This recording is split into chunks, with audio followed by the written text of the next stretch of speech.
सीमा तक संसद का कानून माना जाएगा, राज्य विधानमंडल का कानून।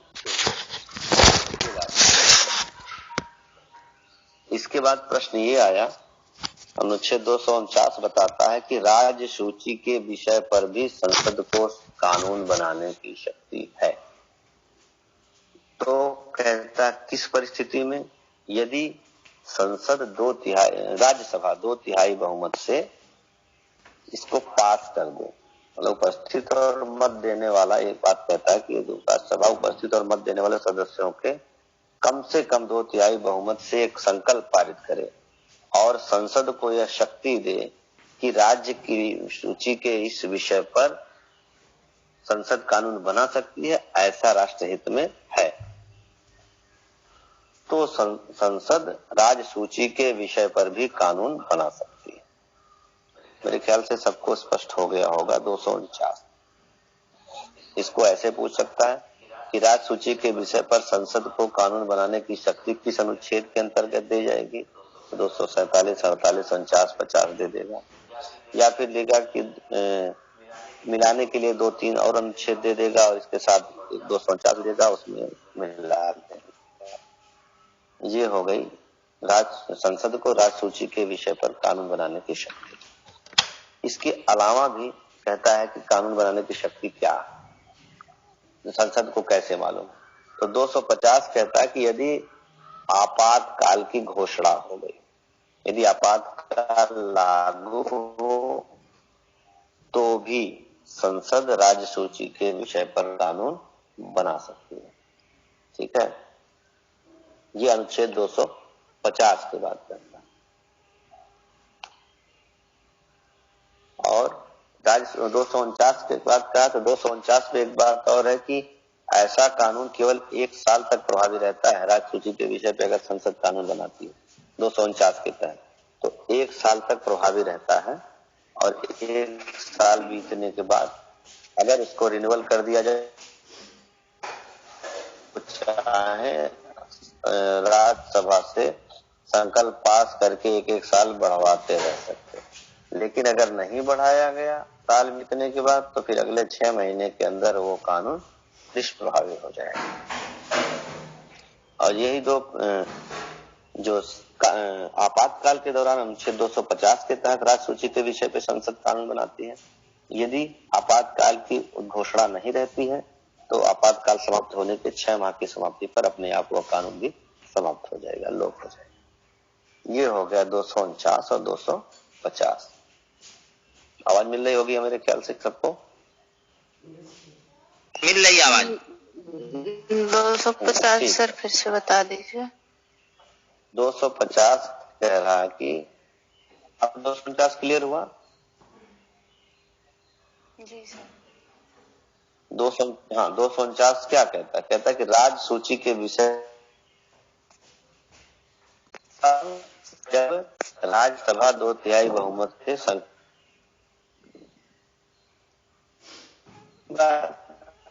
50 भी कहता है कि क्या राज्य सूची के किसी विषय पर संसद को कानून बनाने की शक्ति है, और भी हाँ तो बताता है कि 250 के तहत यदि आपातकाल लागू है तो भी राज्य सूची के विषय पर संसद कानून बनाती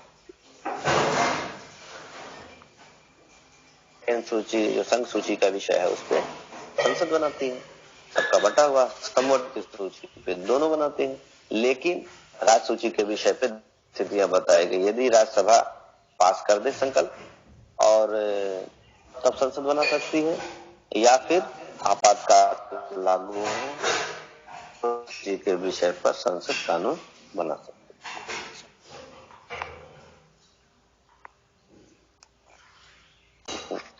अब बात आती है कि अगर 249 और 50 द्वारा बनाई गई विधि 249 में राज्यसभा ने बना, संसद ने बना 249 के इजाजत था, और 250 में के अनुच्छेद के तहत अगर आपातकाल के दौरान संसद ने राज्य सूची के विषय पे कानून बनाया।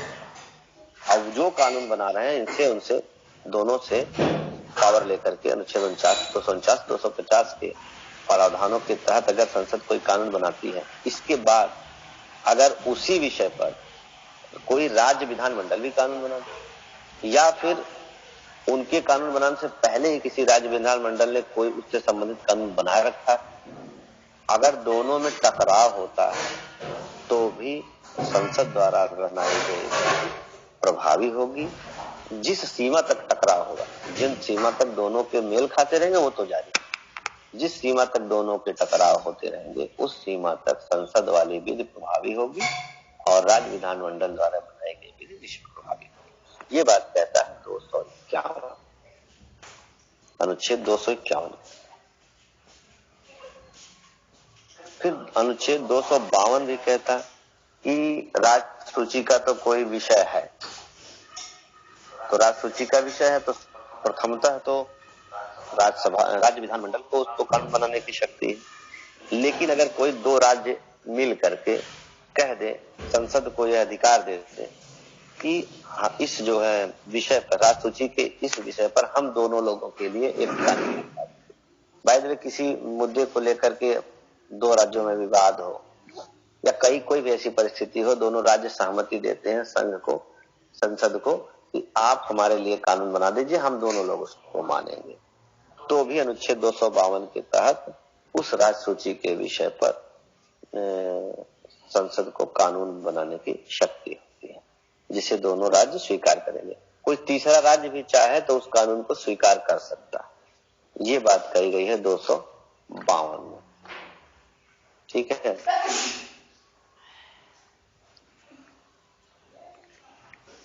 इसके बाद आती है 253। 253 कहता है अंतर्राष्ट्रीय करारों को प्रभावित करने के लिए अगर कोई अंतर्राष्ट्रीय समझौता होगा, तो कोई अंतर्राष्ट्रीय समझौता अगर हुआ है तो वो अगर उस पर जो है उसको प्रभावित करने के लिए संसद को यह अधिकार है कि वो उसको कार्यान्वित करे, संपूर्ण राज्य क्षेत्र के लिए कार्यान्वित विधि बना सकती है। यानी कि भले वो राज्य सूची का विषय फिर भी अगर वो किसी अंतर्राष्ट्रीय समझौते से संबंधित है, यानी विदेशी किसी बाहरी देश से समझौता सरकार कर रही है, तो उसके लिए उसको प्रभावित करने के लिए भी संसद को कानून बनाने की शक्ति है। उस पर कानून जो है संसद ही बना सकती है। और इसके बाद 254 में वही बात कही गई है जो 251 में कही गई है, 49 और 50 के बाद। तो 254 में वही कही गई कि संसद द्वारा बनाई गई विधि और राज्यों के विधानमंडल द्वारा बनाई गई विधि असंगति होती है। तो उस असंगत किसके लिए, अब 254 जो कहता है वो समवर्ती सूची की बात करता है कि समवर्ती सूची के पे अगर बनाई गई कोई विधि है तो केंद्र वाली विधि प्रभावी होगी। हमने पहले ही बता दिया था शुरू में कि अगर संघ सूची के विषय पे संघ बनाएगा, राज्य सूची के विषय में शासन बनाएगा, समवर्ती सूची पे दोनों बनाएंगे। और यदि समवर्ती सूची पे दोनों बनाते हैं तो अगर तो 254 वहां पे बात कहता है कि अगर समवर्ती सूची पे बनाई गई विधि अगर विरोधाभासी है, दोनों में टकराव होता है, तो संघ द्वारा बनाई गई, संसद द्वारा बनाई गई विधि प्रभावी हो। ये 254 कहता है। और 251 कहता है कि अगर राज्य सूची के विषय पर भी 49 और 50 के तहत बनाई गई कोई विधि है तो वो भी उस सीमा तक शून्य होगी, राज्य विधानमंडल की विधि जो जिस सीमा तक टकराव होगा और संसद की विधि प्रभावी होगी। मेरे ख्याल से 251 और 254 को आप लोग समझ पाए कि नहीं, इसको क्लियर करिए तो फिर आपको बताऊं।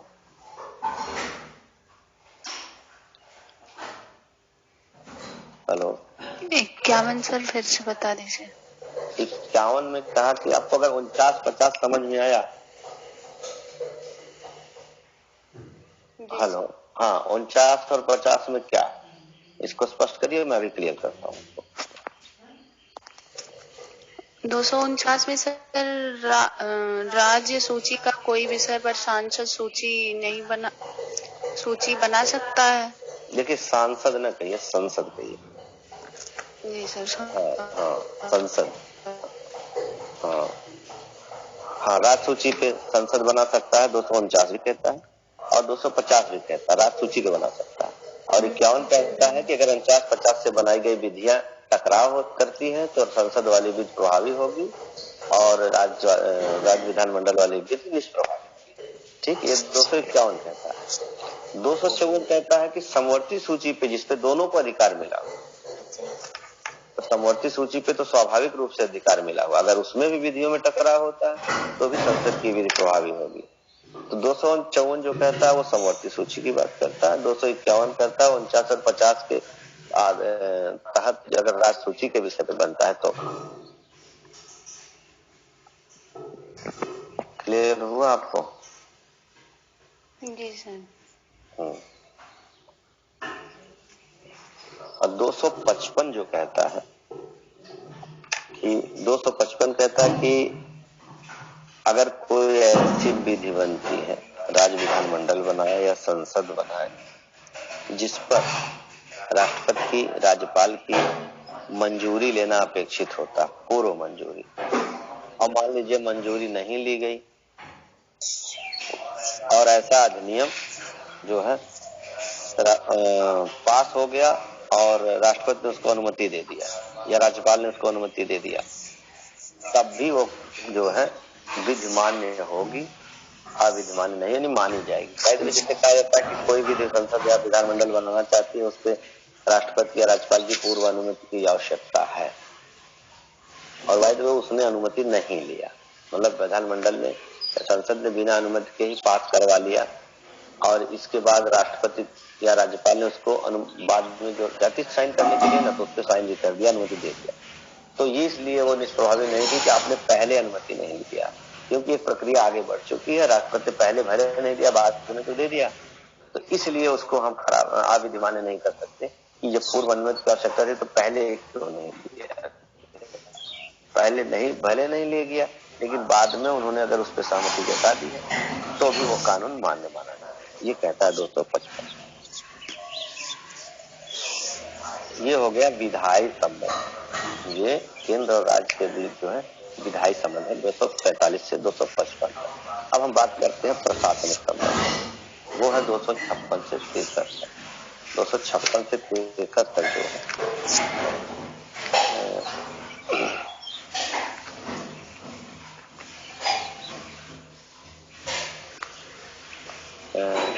256 क्या कहता है, राज्यों की और संघ की बाध्यता।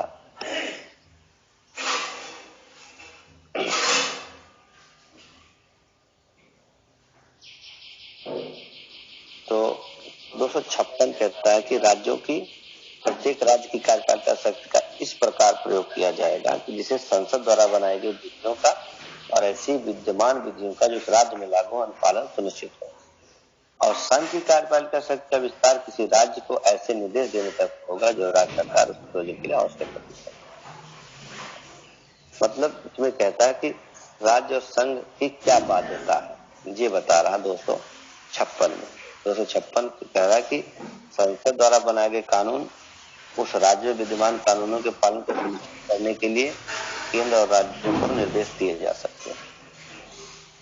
मतलब 256 सीधे सीधे कहता है कि जो प्रत्येक राज्य हैं उनकी कार्यपालिका शक्ति का इस प्रकार प्रयोग किया जाएगा कि संसद द्वारा बनाई गई कोई विधि या कोई विधियों का उस राज्य में लागू है, उसका अनुपालन सुनिश्चित हो, और संघ की कार्यपालिका शक्ति का विस्तार किसी राज्य पर से निर्देश तक होगा। मतलब कि अगर संसद द्वारा राज्य की कार्यपालिका शक्ति का प्रयोग जब करेगा, यानी कि राज्य जब अपनी, कोई राज्य है वो अपनी कार्यपालिका शक्ति का प्रयोग किया करेगा, तो संसद द्वारा बनाई गई जो विधियां हैं जो सब पे लागू हो रही हैं उनका भी ध्यान रखा जाएगा, उनका भी अनुपालन सुनिश्चित होगा। ठीक है, और ऐसा करने के लिए भारत सरकार को प्रयोजन के लिए राज्यों को ऐसा निर्देश देने सकते हैं। ऐसा कानून जो राज्यों को ऐसा निर्देश देने के लिए आप इस कानून का पालन करिए, तो राज्य ऐसा कानून बनाएगा जो संसद द्वारा बनाई गई विधियों का निष्प्रभावी नहीं करे। ठीक है, 256 ये कहता है। 256 विशेष नहीं है, 256 से कभी प्रश्न नहीं आता। और 257 कहता है कि कुछ दशाओं में राज्यों पर संघ का नियंत्रण। ठीक है, यानी कि प्रत्येक राज्य की कार्यपालिका शक्ति का प्रयोग इस प्रकार किया जाएगा कि केंद्र की कार्यकारी शक्ति के प्रयोग में किसी प्रकार की बाधा नहीं उत्पन्न करेगा। ये एक बार कभी पूछा था इससे संबंधित प्रश्न कि जब भी राज्य की कार्यपालिका शक्ति का प्रयोग किया जाएगा तो केंद्र की कार्यपालिका शक्ति में कोई बाधा ना हो, इस तरह का कानून होगा। ठीक है, इसलिए कि जो है राष्ट्रीय या सैनिक महत्व के जो संचार के साधनों का निर्माण है उन्हें बनाए रखने के लिए सब बातें होती है। रेल सुरक्षा से संबंधित बात होती है। रेल जो है केंद्र का विषय है, इसके बाद भी जो राज्यों को उससे सुरक्षा से संबंधित दायित्व निर्वहन करने पड़ते हैं। ये बहुत महत्वपूर्ण नहीं है। हम प्रशासनिक संबंध में आते हैं जहाँ पे आपको ज्यादा महत्वपूर्ण है, तो ज्यादा महत्वपूर्ण है आपको 263 ठीक है। ये प्रशासनिक संबंध में आपको अनुच्छेद 262 रटने पड़ेंगे और बहुत ही महत्वपूर्ण है 62 और 63, जिससे कि आपको एकदम स्पष्ट हो जाएगा जो प्रश्न आपसे पूछता है। अनुच्छेद 262 बताता है अंतरराज्यीय नदियों या नदी के जल संबंधी विवादों का न्याय। ये अनुच्छेद 262, इसको आप रटिएगा। प्रशासनिक संबंध जैसे हमने उधर 49-50 आपको बताया है याद करने के लिए, उसी तरह से प्रशासनिक संबंध में आप याद करेंगे 262 अनुच्छेद। अनुच्छेद 262 क्या कहता है? अनुच्छेद 262 कहता है कि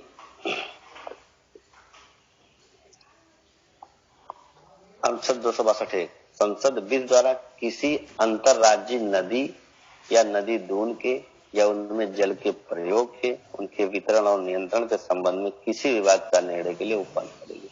जैसे कोई नदी है और उस नदी 2 राज्यों से मिलकर के बह रही है, तो इससे संबंधित अगर कोई विवाद हो, उस विवाद को जो है निर्णय देने का अधिकार संसद को दिया गया कि कौन किस तरह से इस जल का प्रयोग करेगा, इसका वितरण किस प्रकार से होगा, इस पर नियंत्रण किसका होगा, इससे संबंधित कानून बनाने का अधिकार संसद को दिया गया। और अनुच्छेद 262(2) में भी ये भी कहा गया है कि संविधान में किसी बात के होते हुए भी संसद विधि द्वारा उपबंध कर सकेगी कि उच्चतम न्यायालय या कोई अन्य न्यायालय इस जो है किसी विवाद या परिवाद में के संबंध में अधिकारिता का प्रयोग नहीं करेगा। मतलब जैसे नदी से संबंधित अगर कोई विवाद है तो संसद कानून बनाएगी, उस पर कोई न्यायालय हस्तक्षेप नहीं करेगा। ये बात आप बिल्कुल याद रखिएगा और इसको जो है ध्यान रखिए। अनुच्छेद 262 नदियों से संबंधित या नदी जल विवाद से संबंधित प्रावधान इस अनुच्छेद में, तो आप 262 याद रखिए। इसके अलावा आपको जो है 263 में भी सर यदि 2 राज्यों में विवाद हो नदियों के पानी को लेकर, तो फिर क्या संसद उसमें हस्तक्षेप कर सकता है? हाँ, तो इसीलिए 262 यही कहता है संसद बिल बना करके उस पर कोई कानून बना देगी कि किस प्रकार से इसके जल का प्रयोग होगा, किस तरह से 2-3 राज्यों में बंटवारा होगा, इस पे किसका कितना नियंत्रण होगा, जल पर कौन कितना प्रयोग करेगा, इस सब के बारे में संसद कानून बना सकती है। तो उसको सबको मानना पड़ेगा। अभी आप देखेंगे उधर कावेरी नदी जल विवाद है, दक्षिण भारत में बहुत विवादित रहता है अक्सर, और इधर तो सब शांत चल रहा है। उधर तमिलनाडु, पांडिचेरी और कर्नाटक इन सबके बीच में है कावेरी जल विवाद। तो नदियों में होता है कि कौन जहां से जिस राज्य से जा रही आप बांध बना करके अपने यहाँ ज्यादा सिंचाई के लिए ले लीजिए, तो फिर क्या होता है भाई नदी तो बहती जाएगी, जो राज्य पहले पड़ रहा है इस बहाव के, तो वो राज्य अपने यहाँ बांध बना करके रोक लेगा और अपने यहाँ नहरें निकाल करके ज्यादा पानी का उपयोग कर लेगा, तो अगले राज्य में जो है पानी की कमी पड़ जाएगी, वहां सिंचाई की दिक्कत हो जाएगी। ये बार बार विवाद आता है, पंजाब में भी होता है ऐसा विवाद। तो ये नदियों का विवाद है। ये और एक अंतर्राष्ट्रीय संधि भी हुई है जो 2 देश के बीच नदियों, तो उससे अंतर्राष्ट्रीय बात की जब बात होगी तो उससे चर्चा करके किया जाएगा। तो इस तरह से एक देश से दूसरे, अपने यहाँ भी सिंधु जल समझौता पाकिस्तान से हुआ है सिंधु नदी का कि हम कितना लेंगे, और भारत को कितना मिला है, वैसे वर्तमान में भारत उसका उपयोग भी नहीं कर पा रहा है बार बार। समाचार पत्रों में या पाकिस्तान से जब रिश्ते बिगड़ते हैं तो आप देखते होंगे भारत सिंधु का जल का रोक लेगा, क्योंकि भारतीय क्षेत्र पहले पड़ता सिंधु के बहाव में, तो भारत अगर अपने जल को रोक ले तो पाकिस्तान वाले भूखों मर जाएंगे, सब कुछ चर्चा हो रही। तो हम रोक सकते हैं, लेकिन एक सीमा तक जो हमें निर्धारित सीमा मिली हुई सिंधु जल समझौता हुआ, और हर साल बैठक भी होती है। राजनीतिक रूप से हम एक दूसरे से चाहे जितना उत्तेजित होकर के भाषण दे दें अपने राजनीतिक लाभ के लिए दोनों देश के नेता, लेकिन एक सिस्टम के तहत हर साल बैठक होती है सिंधु जल समझौते से लेकर के, और चल रही है व्यवस्था। तो जो राज्य के अंदर नदियों के विवाद की बात आती है तो उसमें है अनुच्छेद 262 आप जानिए। प्रश्न आपको जो मैं सारी बात बताने के बाद, चूंकि मैं एक तरफ से चल रहा हूँ, 2-4 अनुच्छेद इस बीच में इसलिए छोड़ दिया कि वो बहुत ही जो है अनुपयोगी है, मतलब कम इम्पोर्टेंट है, प्रश्न उससे आते नहीं और बहुत उलझाऊ। अगर उस पर हम डीपली चर्चा करने लगेंगे तो आपको ज्यादा समझ में नहीं आएगा और उलझ जाएंगे आप। इसलिए हम सीधे 262 पे आ गए जहां से प्रश्न आता है। तो 262 को आप लोग जानिए, और 263 भी बहुत महत्वपूर्ण है। 263 अनुच्छेद इसलिए महत्वपूर्ण है कि यह है अंतर राज्य परिषद बनाने की बात कही गई। 263 में कहा कि यदि किसी समय राष्ट्रपति को ऐसा महसूस होने लगे कि ऐसे परिषद की आवश्यकता है जो लोक हित में सिद्ध करेगी, जैसे दो राज्यों के बीच विवाद उत्पन्न हो गए, उनकी जांच करने के लिए, सलाह देने के लिए, या कुछ या सभी राज्यों को एक संघ में बना करके अधिक राज्यों का सामान्य हित जिससे विषय से संबंधित हो उसके कोई विचार विमर्श करने की बात, या किसी ऐसे विषय पर सिफारिश करने के लिए जिसपे कोई नीति या कार्रवाई अधिक अच्छे समन्वय के लिए सिफारिश कर दे, या कोई ऐसा कर्तव्य सौंपा जाए राष्ट्रपति को लगे कि ऐसा परिषद बनाने की स्थापना करने की आवश्यकता है जिससे राज्यों का हित हो, एक कॉमन हित हो, तो अंतरराज्य परिषद बनाई जा सकती है। यह अनुच्छेद 263 में प्रावधान था। ठीक है, तो अनुच्छेद 263 के तहत अंतरराज्यीय परिषद के गठन का अधिकार किसको है? राष्ट्रपति को है। तो प्रश्न देखिए 263 में कितने प्रश्न बनते हैं उस पर मैं चर्चा कर रहा हूं। पहली बात कि अंतरराज्यीय परिषद संवैधानिक निकाय है, गैर संवैधानिक निकाय या सांविधिक निकाय है, इस तरह के प्रश्न पूछता है। ठीक है, तो आप क्या उत्तर देंगे इसका?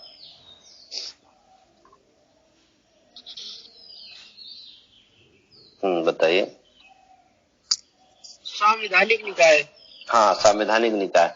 देखिए पहले संवैधानिक निकाय, सांविधिक निकाय, गैर संवैधानिक निकाय।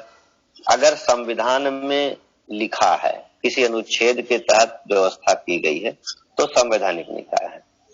अगर मान लीजिए संसद कोई कानून बना करके कोई व्यवस्था कर देती है तो वो गैर संवैधानिक निकाय है, मतलब सांविधिक निकाय है, विधिक निकाय है। संविधान में नहीं लिखा है, संसद ने कानून बना दिया या कैबिनेट ने कानून पास कर दिया। जैसे कोई ऐसी कानून, ऐसी कोई संस्था बताइए।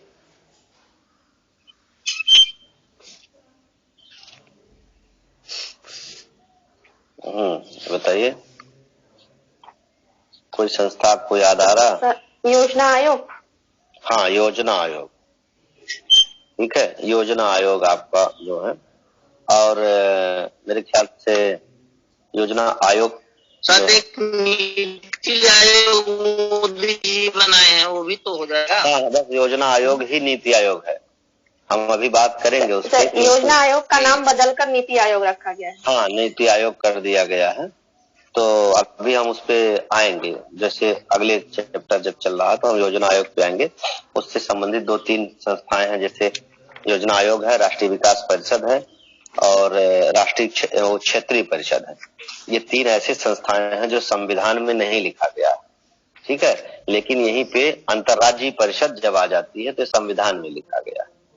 ठीक है, तो हम उस पे बात करेंगे अभी थोड़ी देर में कि अंतरराज्यीय परिषद जो है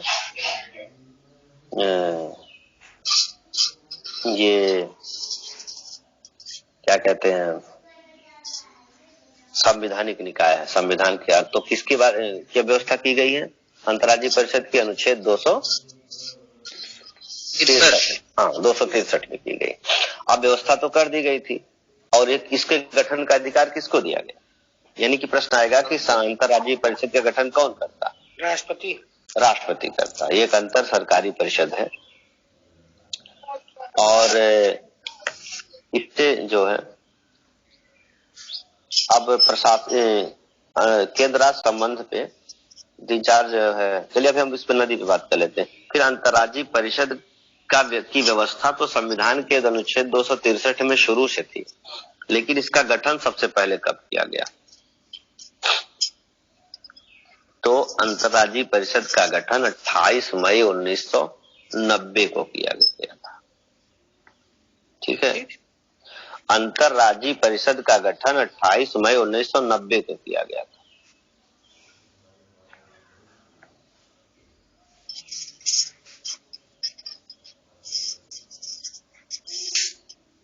ठीक है,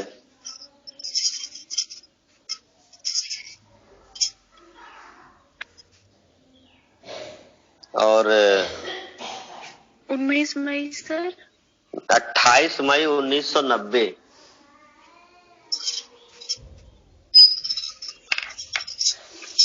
और आप लोग को कार्यकाल याद होगा तो 1990 में प्रधानमंत्री कौन रहे होंगे? राजीव गांधी सर। नहीं, राजीव गांधी 84 में मरे थे। 92 में नहीं, राजीव गांधी 92 मरे भैया।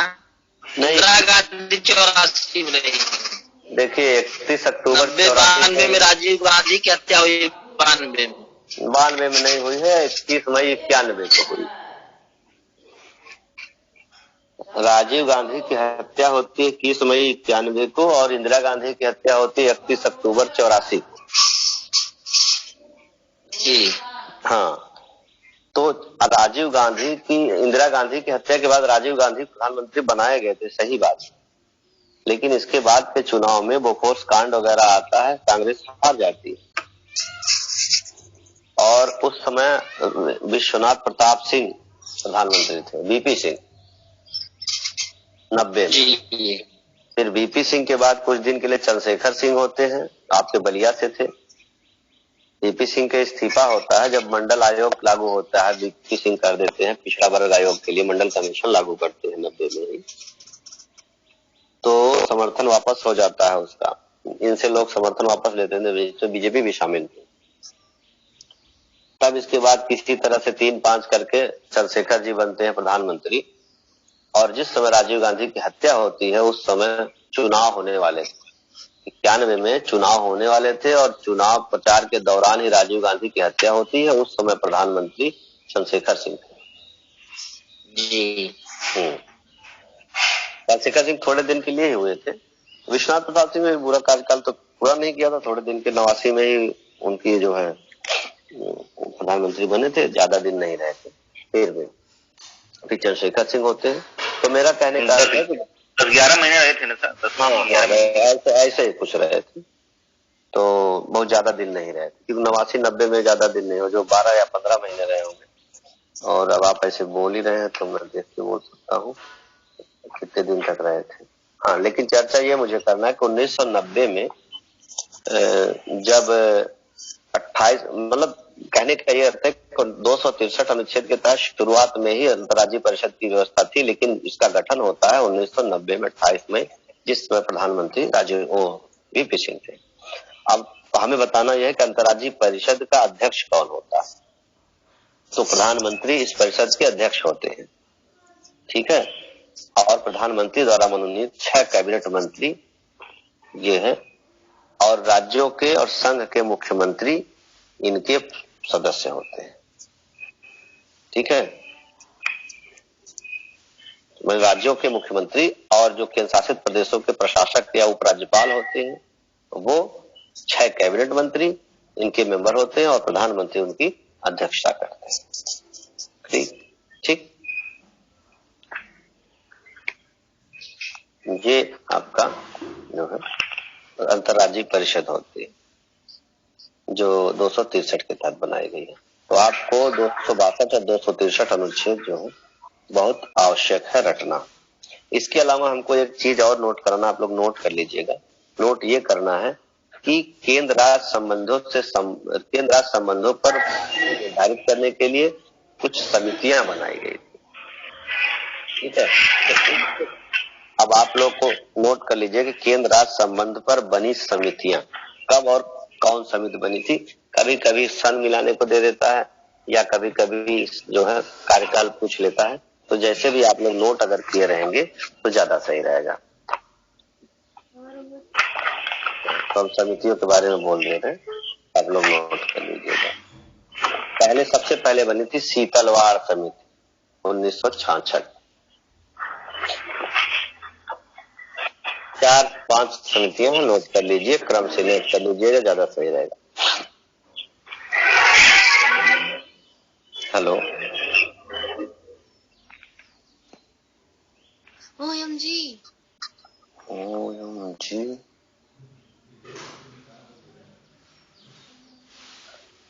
हेलो, हाँ सर। हाँ नोट कर रहे हैं। शीतलवाड़ समिति 1966 इसके अध्यक्ष थे MC शीतलवाड़। MC शीतलवाड़ जी। हाँ, दूसरी है राजमन्नार समिति 1969।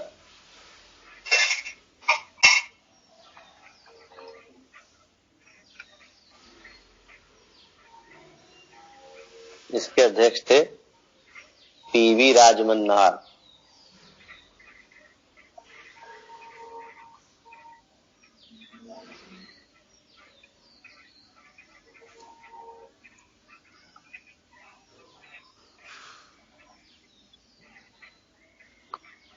जी। और इसके बारे में एक जरूर नोट लिखिए कि इस राजमन्नार समिति का गठन तमिलनाडु सरकार ने किया था, क्योंकि तमिलनाडु सरकार ने किया था, सिफारिशें दी थी, मानी नहीं गई। तमिलनाडु सरकार की अगर सिफारिशें, इसने जो सिफारिश दिया था अगर उसको मान लिया जाता तो राज्य बड़े पावरफुल हो जाते और केंद्र जो है कमजोर हो जाता। बहुत सारी सिफारिशें उसने किया था, जैसे उसने कह दिया कि अवशिष्ट शक्तियां जितनी सब राज्यों को दे दिया जाए, और भी कई सिफारिश किया था उसने। तो कुल मिला के ये पूछा जाता है कि इसको जो है किसी राज्य ने बनाया था, तो राज्य द्वारा बनाई गई समिति केंद्र राज्य संबंध समिति राजमन्नार समिति। सन कौन था? 1969। इसके बाद एक आनंदपुर साहिब प्रस्ताव,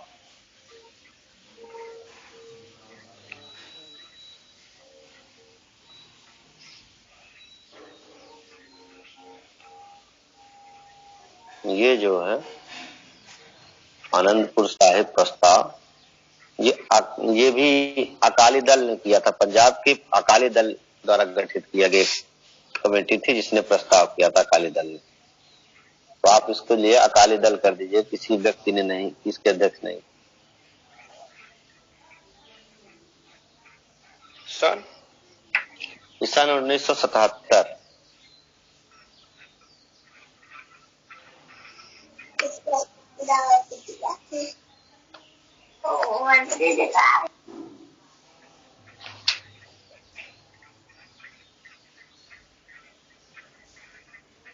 हाँ, अगला है सरकारी आयोग, जो सीधे सीधे बहुत बार प्रश्न पूछता और आप लोग जो है जानते होंगे।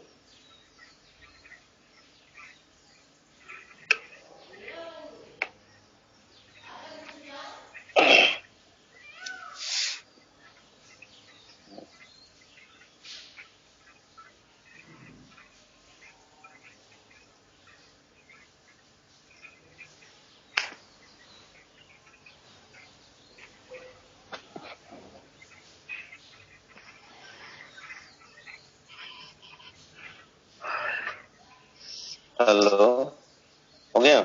नोट कर लिया आप लोगों ने? सरकारिया आयोग 1983, इसके अध्यक्ष रणजीत सिंह सरकारिया। और सारे समितियां भूल जाइएगा, लेकिन सरकारी आयोग मत भूलिएगा। सबसे ज्यादा प्रश्न ऐसे सीधे प्रश्न आता है, मतलब बहुत परीक्षाओं में पूछा गया ये है कि सरकारी आयोग का संबंध किससे है? केंद्र राज्य संबंध से। या फिर पूछेगा केंद्र राज्य संबंधों पर बनी समिति कौन सी है? सरकारी आयोग।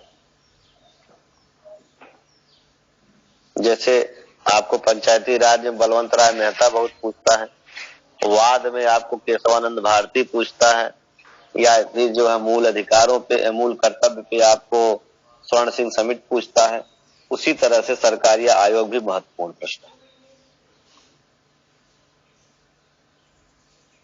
और इसके अलावा है वेंकट चलैया आयोग 2000 में। सर सरकारी आयोग कब हुआ शुभारंभ? 1983 में इनका गठन हुआ था। रिपोर्ट इन्होंने 87 में प्रस्तुत किया था। और सरकारी आयोग की ही बहुत सारी बातें मानी गई हैं केंद्र राज्य संबंधों पर। सर प्रावधान क्या था उसमें इनका? जैसे इन्होंने सरकारी आयोग ने पहले तो अंतर्राज्यीय परिषद के गठन की बात की थी, या अंतर्राज्यीय परिषद का गठन किया जाना चाहिए। तो 87 में इन्होंने रिपोर्ट दिया, 90 में गठन भी हो गया। और इन्होंने राष्ट्रपति शासन के बारे में कहा कि राष्ट्रपति शासन जो है बहुत ही, मतलब जब अंतिम स्टेज आ जाए तब लगाना चाहिए, मतलब इसको आखिरी विकल्प के रूप में माना जाए। और इसकी सिफारिश बहुत ज्यादा थी। उन्होंने ये भी कहा कि राज्यपाल को 5 वर्ष के लिए नियुक्त किया जाए और इनको इधर उधर ट्रांसफर न किया जाए। मतलब कहा कि 5 वर्ष के पहले इनको हटाया न जाए, क्योंकि कभी कभी होता है तो हटा दिया जाता है कैबिनेट के प्रस्ताव से। और उन्होंने ये भी संशोधन किया था, कहा था कि अगर राज्यपाल की नियुक्ति के लिए राज्य के मुख्यमंत्री से भी परामर्श किया जाए। ठीक है, जैसे आप राज्यपालों की नियुक्त कर रहे हैं तो वहां के मुख्यमंत्री से परामर्श करना अनिवार्य कर देगा। तो इस बातों को माना नहीं गया, जो उनकी बातें समझने लायक रही तो उस पर चर्चा हुई। उन्होंने कहा योजना आयोग को स्वायत्त शासी बनाया जाए, इस तरह के उन्होंने। और इसके पहले जो राज्य मंत्रिमंडल समिति ने कहा था कि जो क्या कहते हैं, कहा था कि अखिल भारतीय सेवाओं को समाप्त कर दिया जाए। अभी हम आएंगे उसके अगले चैप्टर में, भाग में जब पढ़ाएंगे तो अखिल भारतीय सेवाएं आएगी ना, जो भाग 14 है संघ और राज्यों के अधीन सेवाएं, तो उसमें अखिल भारतीय सेवा, तो उसने कहा अखिल भारतीय सेवा समाप्त कर दिया। राजमन्नार ने कहा था, क्यों? क्योंकि वो जो तमिलनाडु सरकार ने गठित किया था, तमिलनाडु सरकार का ये लक्ष्य था कि हम केंद्र के हस्तक्षेप से कम बचे रहे, राज्यों में स्वतंत्र आचरण हमारा हो। और चूंकि हमारा संविधान जो है एक तरह से जो है एकात्मक न होते हुए भी एकात्मकता का लक्षण लिए हुए यानी केंद्र को मजबूत किए रहता। अगर केंद्र को मजबूत न किए रहता कि स्थिति आज की ऐसी होती, कश्मीर जैसे हमारे 370 से थोड़ा सा लगता तो पूर्वोत्तर अपने यहाँ निकल गया होता हाथ से, या फिर बंगाल की स्थिति इतनी हो कि लोग बंगाल भी अलग निकल गया था। तमिलनाडु में जब इस तरह से भाषा और क्षेत्र को लेकर के आंदोलन हो गया तो तमिलनाडु वाले अब तक अलग राज्य बना लिया होता, देश बना लिया होते। लेकिन हमारे यहाँ अपने कोई राज्यों को संघ से अलग होने की इजाजत नहीं, संवैधानिक प्रावधान नहीं। जैसे कि अमेरिका में है, अमेरिका में कोई स्टेट जो चाहे तो अलग हो सकता है, तो वो लोग अलग इसलिए नहीं होते क्योंकि वहां को बड़े देश से जुड़ना रहता। हमारे यहाँ क्षेत्रीय विविधता इतनी है कि अगर इस तरह का प्रावधान ना होता तो लोग अपने स्वार्थ में अलग हो जाते। जैसे थोड़ी देर के लिए सोचिए, कोई है बंगाल का ममता बनर्जी, वो अलग हो जाती, कहती कि हम अपना राज्य अलग बना रहे हैं, तो वो क्या मुख्यमंत्री से फिर एक देश बन जाता, तो प्रधानमंत्री की हैसियत रखती। तो इस तरह से जो अलगाव की भावनाओं को कम करने के लिए, समाप्त करने के लिए हमारे यहाँ एकात्मवाद का लक्षण दिया गया संविधान में। तो राजमन्नार ने कहा कि अखिल भारतीय सेवा समाप्त कर दी जानी चाहिए और अवशिष्ट विषय जो होते उस पर कानून बनाने की शक्ति राज्यों को दे दी जानी चाहिए। लेकिन सरकारी आयोग ने उनकी बात को काटा और कहा कि नहीं, अवशिष्ट जो समवर्ती सूची के जितने विषय हैं उसको केंद्र को राज्य से परामर्श लेना चाहिए समवर्ती सूची पे बनाने के लिए, लेकिन अवशिष्ट बातों को जो विषय है उस पर केंद्र को ही बनाना चाहिए कानून। इस तरह की बहुत सारी सिफारिशें उन्होंने दिया था। इंजीनियरिंग शिक्षा, चिकित्सा शिक्षा और अखिल भारतीय सेवा के गठन की बात की थी, इन्होंने ऐसे किया था। इस तरह की कई सिफारिशें उन्होंने दिया और उनकी सिफारिशें काफी मानी गई, तो इसीलिए सरकारी आयोग सबसे महत्वपूर्ण है। इसके अलावा एक मुख्य न्यायाधीश थे वेंकट चलैया, तो एमएन वेंकट चलैया, तो इनकी अध्यक्षता में वेंकट चलैया आयोग 2000 में गठित किया गया था। नोट कर लीजिएगा, 2000 में। सर फिर से रिपीट कर दें। हाँ, वेंकट चलैया आयोग सन 2000, अध्यक्ष थे एमएन वेंकट चलैया। ठीक है। अब 2000 में प्रधानमंत्री कौन रहे होंगे, कुछ याद हो तो आइडिया बताइए आप।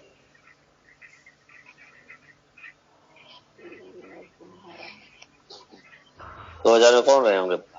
मनमोहन सिंह। डॉक्टर मनमोहन सिंह। मनमोहन सिंह 2000 में रहे हैं? नहीं। और वाजपेयी जी हाँ, वाजपेयी। हाँ 98 से 2000 मनमोहन सिंह रहे। देखिए आप अभी यहीं से चलिए तो मोदी जी का कार्यकाल दूसरा चल रहा है। पहली बार आए 2014 में। 14 से 5 साल पीछे जाएंगे तो कहाँ होगा? 9 साल। 9 कार्यकाल पूरा था। 9 और 9 से 4 से 9 से 14 तक मनमोहन सिंह थे और मनमोहन सिंह के पहले अटल जी थे। तो अटल जी जो है 5 साल पूरा किए थे अपना पहली बार। उसके पहले 2 बार हुए थे, एक बार 13 दिन के लिए, एक बार 13 दिन महीने के लिए। अटल जी 3 बार प्रधानमंत्री हुए। ठीक है, चलिए। तो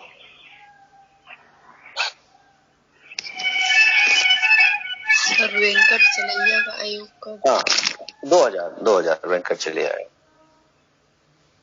और आखिरी आयोग है MM पुंछी आयोग, या पुंछी आयोग लोग लिखते हैं। उनके अध्यक्ष थे न्यायमूर्ति MM पुंछी। तो पुंछी आयोग बोलते 2007 में चला था।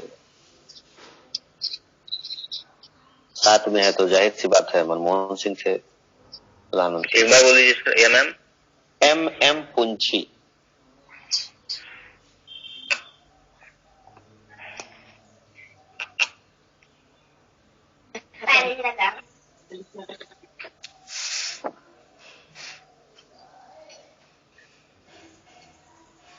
अब इस तरह से आपका भाग जो 11 समाप्त हुआ। भाग 11 से जितने महत्वपूर्ण टॉपिक थे हमने बोल दिया। अब भाग 12 क्या होगा?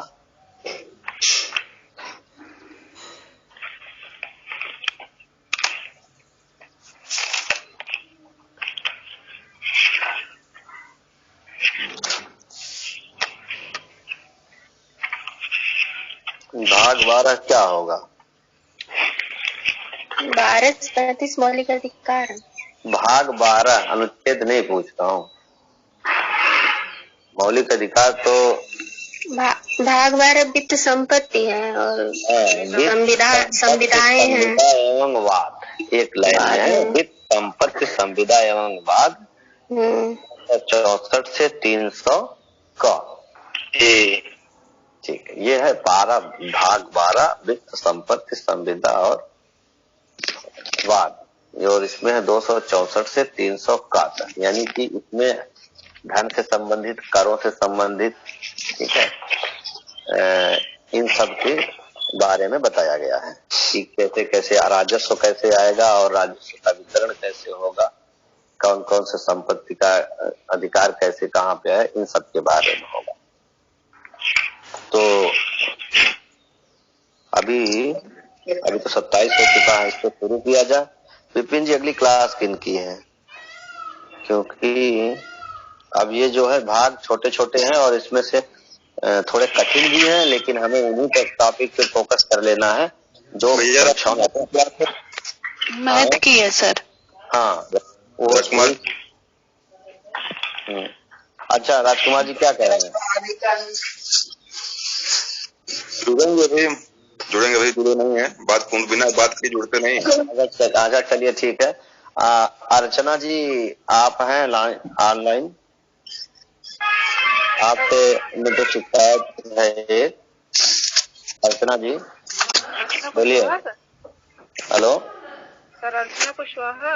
हाँ अर्चना कुशवाहा, आप ही के यहाँ से एक मैसेज आया है ग्रुप पे। सर वो हमने नहीं डाला, हमने तो सर एक क्वेश्चन डाला है। वो दूसरी अर्चना कुशवाहा सर, हमारा 1 2 3 4 है अर्चना कुशवाहा। अच्छा तो वो अर्चना जी इस पे हैं कि नहीं, मैं जानना चाहता हूँ। चलिए इस पे नहीं होंगी तो कोई बात नहीं, अगर आपने नहीं डाला तो बहुत अच्छी बात है। जिनने डाला मैंने उनसे कहा अभी तुरंत इसको डिलीट कर दीजिए। मैं नहीं चाहता हूँ कि कोई ग्रुप से निकाला जाए, हमारे विपिन इस मामले में, इसीलिए मैंने तुरंत इनसे कहा कि विपिन जी की नजर पड़ने से पहले आप इसको डिलीट कर दीजिए। लेकिन उन्होंने डिलीट नहीं किया। इतने धर्मभीर लोग पड़े हुए हैं, उनको सारी सफलता व्हाट्सएप से भेजने से ही मिलती है। खैर चलिए कोई बात नहीं, आपने नहीं डाला बहुत अच्छी बात है। और इस तरह के जो है किसी ग्रुप में नहीं डालने चाहिए। इस ग्रुप में तो भाई शिक्षा से संबंधित बात है, अन्य बातों को आपके जैसे कुछ तरह के जो जोक वगैरह भेजने के लिए तो बहुत सारे ग्रुप हैं, आप सबके पास होंगे, पर्सनल आप लोग भेजते होते हैं, लेकिन इस तरह के मैसेज नहीं करने चाहिए। और किसी ग्रुप में इस तरह के मैसेज करने का मतलब है कि वो व्यक्ति बहुत ही धर्मभीर है। ठीक, अच्छी बात है कि हम आपसे अपेक्षा भी नहीं कर रहे थे कि आप डालें। चलिए तो मैं आगे बढ़ता हूँ, बात करता हूँ कि इससे